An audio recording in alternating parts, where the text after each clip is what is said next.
किंवा आई जे कर्म करते ती ज्या पद्धतीनं विचार करते त्या पद्धतीचे संस्कार त्या बालकावरती आतमध्ये होत असतात. म्हणून आपल्याकडे गर्भसंस्कार सांगितले.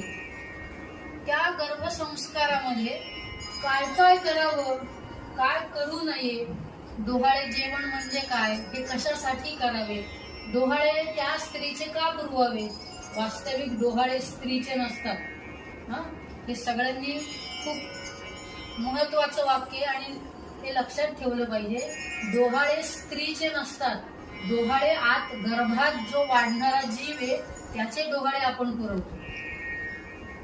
दोन गोष्टी त्याच्यातल्या खूप महत्वाच्या. ज्या वेळेला आमच्या असं लक्षात येतं की आम्हाला गर्भधारणा राहिलेली आहे त्यावेळेला त्या स्त्रीचा जो पती आहे त्याची दोन महत्वाची कामं. कुठली